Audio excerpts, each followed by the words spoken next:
لكن لم يطل هذا فيما يبدو، لأنه فيما سبق كانت المواجهة بين الأكراد ونظام صدام حسين. نعم. الآن تفرغ الأكراد بعضهم لبعض. هي لأنه أولا كانت حروب أو معارك بسبب الساحة والمساحة. نحن كنا في منطقة جلال الطالباني، وجماعة جلال الطالباني 75 منها كانوا ماركسيين، ونحن أيضا جئنا مسلمين أصوليين إسلاميين وفي نفس المساحة وكلانا مسلحين، فلا بد أن نتقاتل، لا بد أن يكون هناك اصطدام. نحن نكون في المسجد مسلحين ونتكلم وهم يمنعون من المسجد، فلا بد أن ندافع. هم يريدون أن تكون السلطة العليا لهم بالتأكيد. أو مثلا قرية نحن نعين إمام مسجد لا يسمحون، أو في السيطرات هم يوقفوننا، وهكذا طبعا يحدث مناوشات يومية. فصار القتال الأول لصالحنا في الشهر السابع 1992. الثاني أيضا كان من صالحنا في 5 مناطق في أكتوبر 93. الثالث ما كان لصالحنا، كان في 21 منطقة، وأعطينا 199 قتيلا و276 جريحا منكم، وأكثر من 300 أسير. نعم. ودمرت 41 مسجدا. ما الذي قلب الطاولة عليكم؟ لأن التآمر الذي صار علينا وتكتيكاتهم ومعرفتهم بالقتال الكردي ثم المؤازرة الدولية لهم وخذلان جماعة مسعود البرزاني بالنسبة للحركة، خذلوكم. نعم. والهجوم الذي كان كاسح على القيادة، فهذه كلها كان أسباب، بالإضافة إلى أسبابنا نحن، أسباب ضعفنا، قلة تجربتنا، قلة أنصارنا. يعني هذه التطورات سابقة أم لاحقة على انقسام الحركة الإسلامية إلى 3 مجموعات؟ لا، هذه طبعا سابقة سابقة لسه ما جيناش. نعم، هذا 93. على أي حال نحن عدنا إلى كردستان في 91. وبعدها جئت، كان في فقط كابينة تليفون في زاخو من خط تركي جايبين ناقلين على أراضي كردستان العراق، فقلت فرصة أذهب. طبعا مشينا يومين بلياليها لنتصل. هناك اتصلت بزوجتي وقلت يظهر أن هذا الشتاء أبقى هنا، ما أستطيع أن أعود. فهي قالت لي، قالت الآن جاءنا القبول من النرويج للجوء. أنتم كنتم قد قدمتم طلبا للجوء وأنتم في بيشاور؟ نعم. فجاء الرد على بيشاور. نعم، في إسلام آباد، فقدمنا الطلب في إسلام آباد لأن كان يونايتد نيشن هناك يعني. فهي هي قالت لي إذا تستطيع أن تعود نرحل، نسافر إلى النرويج، خذ الجواز وعد واتركنا هنا، أو تعيدنا إلى بيشاور.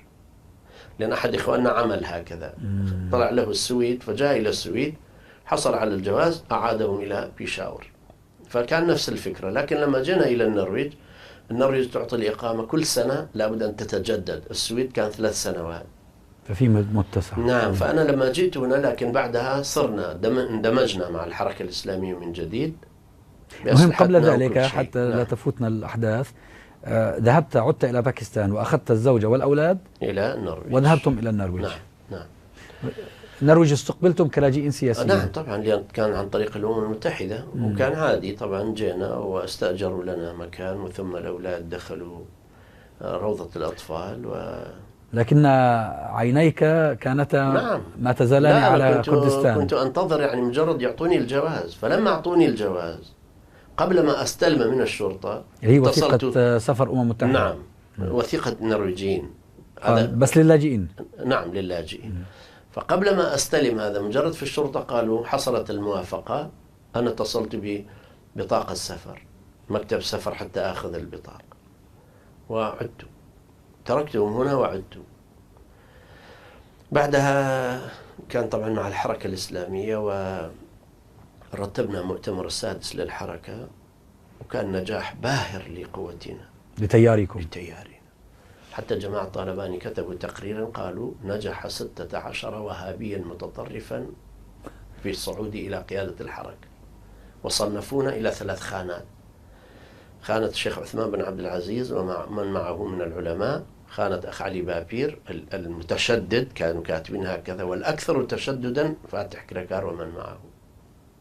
فكان هكذا من يومها، والحركة تسير بهذه الأجنحة 3.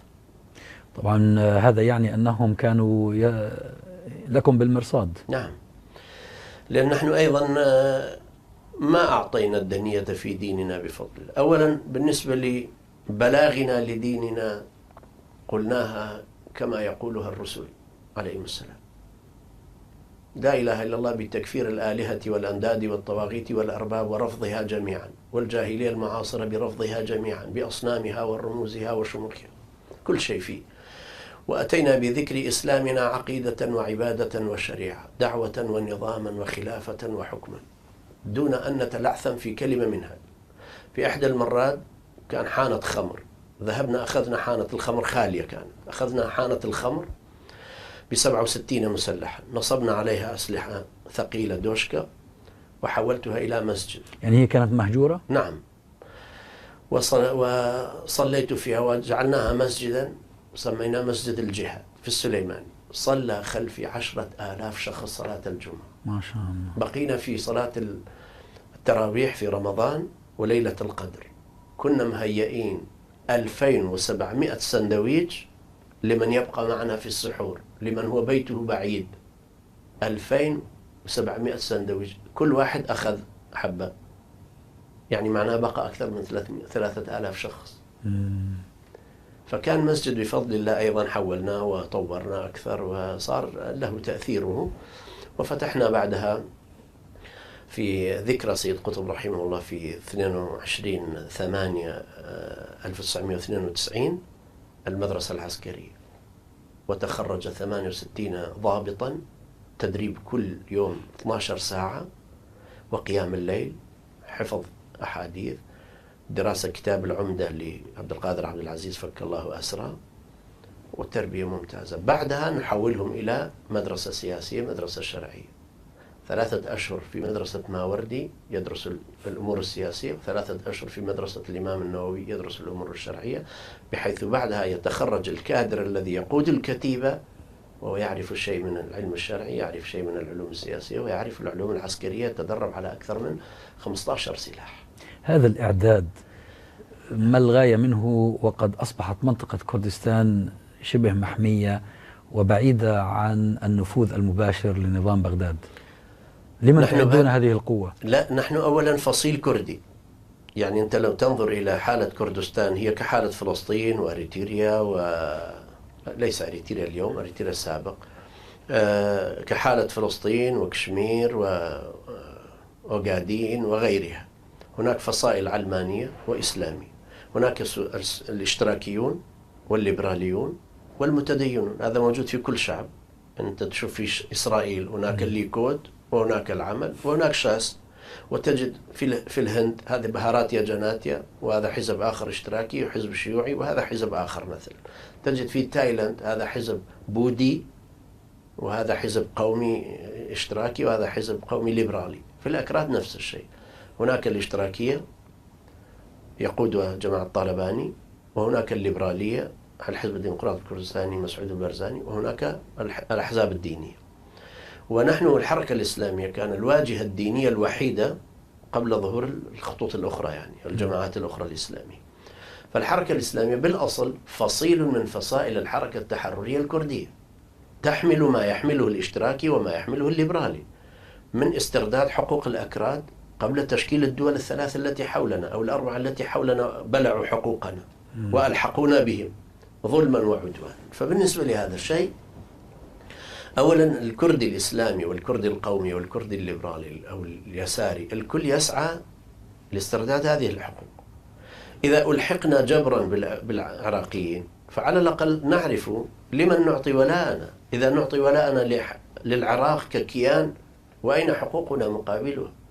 وإذا نصبح جنودا نموت ونقتل في جبهات حروب شفهية لهذا الحاكم الطاغوتي أو ذاك، فعلى الأقل أين حقوقنا في بلادنا في ديارنا؟ فعلى أي حال الإسلاميون والعلمانيين كانوا في نفس الخندق. لكن لما انسحب الجيش العراقي والمواجهة ليس بيننا وبين الجيش العراقي، بالتأكيد سيتقاتل هؤلاء الناس مثل ما قلت على الساحة والمساحة. فبعدها كان المفروض أن نقوي عضلاتنا خوفا من جماعة الطالباني لكي لا يبلعونا، لأن كل الحروب في الأكراد، كل المعارك الداخلية، حزب الطالباني مع طرف، حتى قيل في كردستان ويقال إذا صارت معركة معينة في كردستان داخلية يقولون جماعة طالباني ضد من؟ يعني الثابت فيه جماعة طالباني ضد الحزب الديمقراطي الكردستاني، ضد الحزب الشيوعي، ضد الإسلاميين، ضد الباككا حزب العمال، ضد الديمقراطي الإيراني، وضد كل الأحزاب. فبالنسبة لنا كان ضروري أيضا أن نقوي في الفترة التي هم كانوا منشغلين بسرقة خيرات كردستان وبيعها إلى تركيا وإيران، فكان شبابنا يتدرب. فنحن فتحنا المدرسة العسكرية قبل ما يفتحوا هم كليات عسكرية، وأنشأنا التلفزيون قبل ما هم ينشئوا أجهزته. فصار عندنا أجهزة، وعندنا طبعا قوة كبيرة، وأيضا لجان الفتوى ولجان العلماء الناس يتحاكمون إليهم بدل من التحاكم إلى الطاغوت إلى قانون الجاهلي. لكن هذا لم يطل، لأنه منطقة كردستان لم تكن خلوا من التأثيرات الخارجية الإقليمية والدولية. نعم بالتأكيد. وأنتم في نهاية المطاف دفعتم الثمن. نعم، لكن هي أولا الصراع العلماني الإسلامي، ونحن في نشأتنا الأولى يعني في فترتنا الأولى كنا نزاحم الوجود العلماني القوي صاحب التاريخ. وانت لا تنسى أنه قبل 103 سنوات ظهرت أول جماعة علمانية كردي، 103 سنوات. وأيضا الذين وجهوا ثوار الثورة على السلطان عبد الحميد رحمه الله عام 1908 كان عبد الله جودد، والدكتور عبد الله جودد من فرنسا كان يصدر مجلة تنوير الأفكار وهو كردي علماني وأبو العلمانية مع نامق كمال. والمنفذون بعدها محمود شوكت، عربي، إبراهيم تمو، ألباني، هؤلاء هم أهل التنظير. فالعلمانية في بلادنا قديمة جدا وقوية جدا، جذورها ضاربة وأيضا كوادرها. ولذلك الآن الجيل الكردي الحالي 70% منها معادي للإسلام كشعب وليس كسلطة. فنحن حملنا أيضا ثقيل. كان يومها كان علينا أن نوفر السلاح حتى لا تأتينا الغربة التي الآن علينا، فعلى الأقل أخرناها 10 سنوات.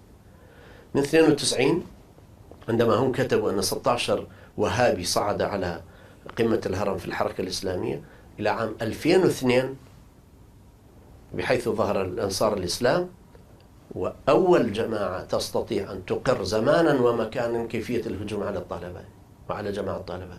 فكان صراع يعني. سنتكلم